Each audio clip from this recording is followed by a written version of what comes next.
he not only called a hooker from his school phone, he was dumb enough to call a hooker from his school phone. So there was some you can more. I'm not a pearl clutcher. I think our listeners would know that, but there's just a baseline brazenness there that just was that, and then obviously the NCAA violations. There was parents quoted basically saying that they were misled. So there was plenty of malfeasance, and look, Auburn kind of acknowledged all that and said, we want to go beat Alabama. And this guy beat Alabama twice. And you know what? It's a $1 billion entertainment business. And Hugh Freeze is another storyline. And he's earned it on the field. And, he sort of fought his way back, and give Liberty credit, right? That was a pretty good marriage of mutual desperation, right? Liberty wanted to become a factor in big time college football, and they did by hiring Hugh Freeze, and Hugh Freeze needed a chance. And Liberty gave him the chance. And so that marriage worked out tremendously. The inclination among people is to sit in a place of unearned moral authority.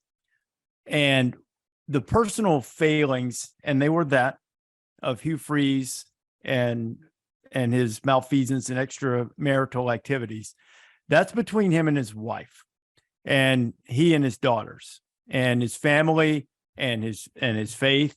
And to sit here and to hear a lot of people say, well, I don't believe him, he's this or that, I don't think he means it. That's we don't get to do that. We haven't earned that moral authority place. The question becomes, whenever you're in the public eye, and this goes for you and me too, if we have a failing of some type that becomes public, it is going to follow us, period. That's the way it is. And he had a very public one, a very embarrassing one, and one that, sort of like a fastball running in on you. You're just going to have to wear it for the rest of your career. You're going to have to wear that and hope that from a personal standpoint, you've moved past it. From an opposing fan social media standpoint, that's never going away. So, that will always be something that he has to deal with. So if Auburn's comfortable with it, and, they feel as if, that's not going to, I'm not really even sure what the NCAA rules are anymore, but if he's not going to get them into, if there are rules, if he's not going to get them in trouble with the rules, and they feel comfortable with how he's going to represent them, well, you know what? I mean, he who is without sin, right, cast the first stone. So here he comes. He's a very good football coach. And, and I think, ironically, if I saw the schedule correctly, he'll get a chance for other redemption against New Mexico State on Auburn. I think they play Auburn next year. After, I mean, that was the one where you're like, oh, the whole team knows coach is leaving, we're out. So that was, but it's an interesting thing, because it is going to be constant fodder forever.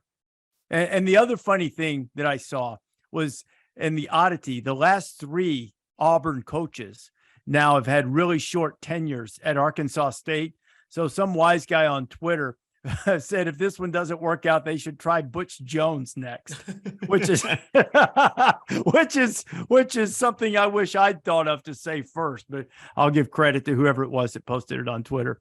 I saw someone, and I think it was an Arkansas media member, post that Auburn has paid former Arkansas State coaches like $129 million.